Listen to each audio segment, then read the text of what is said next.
আসসালামু আলাইকুম দর্শক। যুক্তরাজ্যের খুবই প্রভাবশালী একটি সাপ্তাহিক ম্যাগাজিন দ্য উইকে একটি কাভার স্টোরি হয়েছে বিএনপির ভারপ্রাপ্ত চেয়ারপারসন তারেক রহমানকে নিয়ে, যার শিরোনাম হচ্ছে ডেস্টিনিজ চাইল্ড, নিয়তির সন্তান। শিরোনামটা আমার পছন্দ হয়েছে, তবে এই স্টোরিতে যা লেখা হয়েছে আমার কাছে মনে হয়েছে একপেশে হয়েছে। তারেক রহমানের ভূয়সী প্রশংসা করা হয়েছে, প্রশংসা যেগুলো করা হয়েছে সেগুলো একেবারে মিথ্যে নয়। কিন্তু আমি বলতে চাইছি, দ্য উইকের মতো একটা ম্যাগাজিনে যখন কোনো বিশেষ ব্যক্তি সম্পর্কে লেখা হয়, নিশ্চয়ই নেগেটিভ লেখা হলে শুধু নেগেটিভ লেখা হবে, পজিটিভ লেখা হলে শুধু পজিটিভ লেখা হবে, নিশ্চয়ই এরকমটি পাঠকের কাছে আশাপ্রদ নয়। এবং আমার ধারণা তারেক রহমান নিজেও এই ধরনের স্টোরির সঙ্গে তিনি একমত পোষণ করেন না। ভুল ভ্রান্তি কিংবা সমালোচনার ঊর্ধ্বে তো কেউ নন। তারেক রহমান একজন পুরখাওয়া রাজনীতিবিদ, নিশ্চয়ই তিনিও এটি স্বীকার করেন। তো উইকে যা লেখা হয়েছে কাভার স্টোরিতে, সেটির সঙ্গে আসলে বাস্তবতার মিল কতখানি? দ্য উইকে এই স্টোরিটা যিনি লিখেছেন তিনি হচ্ছেন নয়াদিল্লির ব্যুরো চিফ নম্রতা বিজি আহুজা।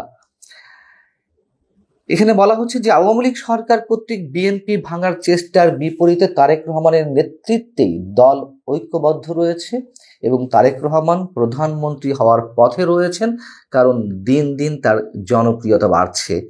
বাংলাদেশের রাজনীতিতে পরিবর্তন একটি গুরুত্বপূর্ণ মুহূর্ত হতে পারে তারেক রহমানের জন্য, যিনি বর্তমানে বাংলাদেশ জাতীয়তাবাদী দলের ভারপ্রাপ্ত চেয়ারপারসন।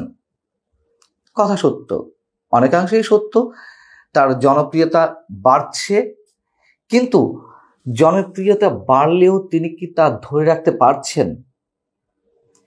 চারিদিক থেকে দলের নেতাকর্মীদের বিরুদ্ধে যে ভয়ঙ্কর চাঁদাবাজির অভিযোগ উঠছে, অভিযোগ কেন বলবো, শুধু অবশ্যই এর সত্যতা রয়েছে। মানুষ অতিষ্ঠ হয়ে উঠছে, সন্ত্রাসী কর্মকাণ্ড চালানো হচ্ছে, ভাগ বাটোয়ারা, দলের মধ্যে অভ্যন্তরীণ কোন্দল, এই সব কিছু মিলিয়ে তারেক রহমান হয়তো কিছু কিছু ব্যবস্থা নিচ্ছেন, অনেককে এর মধ্যে বহিষ্কার করেছেন, কিন্তু তাতে কাজ হচ্ছে না।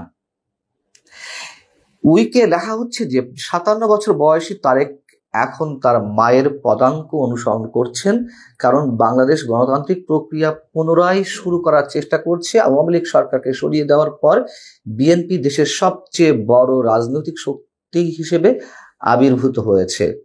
কথা সত্য, সবচেয়ে বড় রাজনৈতিক শক্তি, এবং যে কোনো সময়ের তুলনায় বিএনপির যে কোনো সময়ের তুলনায় বর্তমান বিএনপি অনেক বেশি জনপ্রিয়, এই কথাটি আমি সবসময় বলি। কিন্তু জনপ্রিয়তার ব্যারোমিটারের পারদ কতখানি ওঠানামা করছে, সেই বিশ্লেষণ এই লেখাটিতে উঠে আসেনি কোনোভাবে। এবং জনপ্রিয়তা ছিল বলেই তো যে কথাটি লেখা হয়েছে যে তিনি প্রধানমন্ত্রী হওয়ার পথে, হ্যাঁ অবশ্যই বিএনপি ক্ষমতায় যাওয়ার পথে ছিল, এবং ক্ষমতায় যাওয়ার পথে ছিল বলেই তাকে পেছন দিক থেকে টানা হচ্ছে, ষড়যন্ত্র চলছে, নির্বাচন হতে দেয়া হচ্ছে না। জামায়াত ইসলামী কিংবা কিংস পার্টি হিসেবে অভিহিত যে দলটি জাতীয় নাগরিক পার্টি, তারা চাইছে নির্বাচন পরে হোক। এই মুহূর্তে নির্বাচন হলে তাদের কোনো লাভের কিছু নেই, বরঞ্চ পরোক্ষভাবে তারা ক্ষমতায় রয়েছে, ক্ষমতার স্বাদ লাভ করছে। অতএব নির্বাচন যত দেরিতে দেওয়া যায়। কিন্তু তেমন একটি দলের জনপ্রিয়তা কিভাবে নামানো হচ্ছে, ধস নামানো হচ্ছে, এবং সেই জনপ্রিয়তা গিয়ে যোগ হচ্ছে আওয়ামী লীগের বাক্সে, আওয়ামী লীগের ব্যাংকে। এখানে বলা হচ্ছে যে ঢাকায় তারেক রহমানের প্রত্যাবর্তন নিয়ে ব্যাপক উত্তেজনা বিরাজ করছে। এই কথাটি ছোট্ট করে লেখা হয়েছে, যদিও এটি এই মুহূর্তে তারেক রহমানকে নিয়ে ব্যাপক আলোচনা, সমালোচনা, প্রশ্ন, সন্দেহ, একসাথে অনেক কিছু জড়িয়ে রয়েছে। তারেক রহমানের বিরুদ্ধে সব ধরনের মামলা প্রত্যাহার হয়েছে, অনেক প্রায় শতখানেক মামলা ছিল, সেই মামলা তো একে একে প্রত্যাহার করা হয়েছে। সেই মামলাগুলোতে তিনি কতটুকু অভিযুক্ত কিংবা কতটুকু সত্যি সত্যি অভিযোগের বাইরে, সে প্রশ্ন বাদ দিলাম।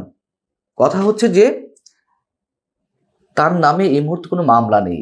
এমন নয় যে তিনি এলেই তাকে কারাগারে যেতে হবে, এমন নয় যে তিনি এলেই তাকে আদালতে উপস্থিত থাকতে হবে। এইসব কিছু না থাকার পরও তিনি দেশে আসছেন না। বিষয়টি খুবই রহস্যের জন্ম দিয়েছে অনেকের মনে, এবং এর এক্সাক্ট কোনো প্রশ্ন বিএনপি নেতারাও দিতে পারেন না উত্তর। তবে তিনি এলে এখন বিএনপি যে সংকটের মধ্যে রয়েছে, বিএনপির জন্য একটি নির্বাচন খুবই দরকার। শুধু বিএনপির জন্য কেন, পুরো দেশের জন্য, পুরো রাষ্ট্রের জন্যই তো নির্বাচন খুবই খুবই প্রয়োজন এই মুহূর্তে। সেই নির্বাচনের দাবি নিয়ে বিএনপি যে মোটামুটি এক প্রকার রাজপথ ছাড়াই তারা আন্দোলন করছে, সরকারের সঙ্গে মোটামুটি মুখোমুখি দাঁড়িয়েছে, সেই জায়গাটিতে তো বিএনপি আরো শক্তিশালী হতে পারত। বিএনপির নেতাকর্মীরা আরো বেশ চাঙ্গা হতে পারতেন। বিএনপির মধ্যে যে সন্ত্রাসী কর্মকাণ্ড, চাঁদাবাজি চলছে, সেগুলো নিশ্চয়ই অনেকাংশে কমে আসতো। তার কারণ তারেক রহমান 15.5 বছর 16 বছর নয়, তারও বেশি, ওয়ান রিভার সরকারের সময় থেকে প্রায় 17-18 বছর তিনি দেশের বাইরে থেকে যেভাবে নেতৃত্ব দিচ্ছেন, নিঃসন্দেহে এটি অকল্পনীয়। এটি তো সবাইকে স্বীকার করতে হবে। এবং এখানে বলা হচ্ছে যে 16 বছরের নির্বাসনকালে তারেক ব্যক্তিগত ক্ষতির সম্মুখীন হয়েছেন। তিনি তার ছোট ভাই আরাফাত রহমান কোকোকে হারিয়েছেন এবং বড় আইনি ও রাজনৈতিক চ্যালেঞ্জের সম্মুখীন হয়েছেন। তবুও তিনি বিএনপিতে প্রভাবশালী থেকে যান এবং দলকে একত্রিত রাখেন। যে কথাগুলো বলছিলাম ঠিক তাই বলা হয়েছে এখানে। এবং সত্য কথা যে আওয়ামী লীগের 15.5 বছর ধরে কিংবা ওয়ান রিভার সরকারের সময় থেকেও বিএনপিকে ভাঙার একটা অন্যরকম চেষ্টা করা হয়েছে। নির্বাচন এলেই বিএনপির ভেতর থেকে শীর্ষস্থানীয় নেতাদেরকে বের করে আনার চেষ্টা করা হয়েছে। হাতে গোনা 2-1 ছাড়া এই 17-18 বছরে কাউকে বের করা যায়নি। নিঃসন্দেহে এর কৃতিত্ব তারেক রহমানের, তিনি দলকে ঐক্যবদ্ধ রেখেছেন। সেই তারেক রহমান এখন নিয়তির উপহাসে আবার চ্যালেঞ্জের মুখে পড়েছেন। এই কথাটি আমার, এটি দ্য উইকের নয়। দ্য উইক যেটি বলছে যে ডেস্টিনিস চাইল্ড, সেই জায়গা থেকে আমি বলছি আসলেই তিনি নিয়তির সন্তান, কিন্তু উইকে আর এইভাবে তুলে ধরা হয়নি।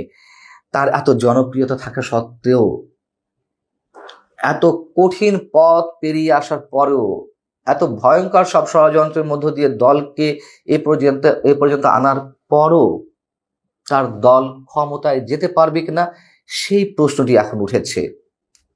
এবং যে কথাটি এখানে বলা হচ্ছে যে তারেক রহমান বাংলাদেশের পরবর্তী প্রধানমন্ত্রী হওয়ার পথে রয়েছেন, তার জনপ্রিয়তা দিন দিন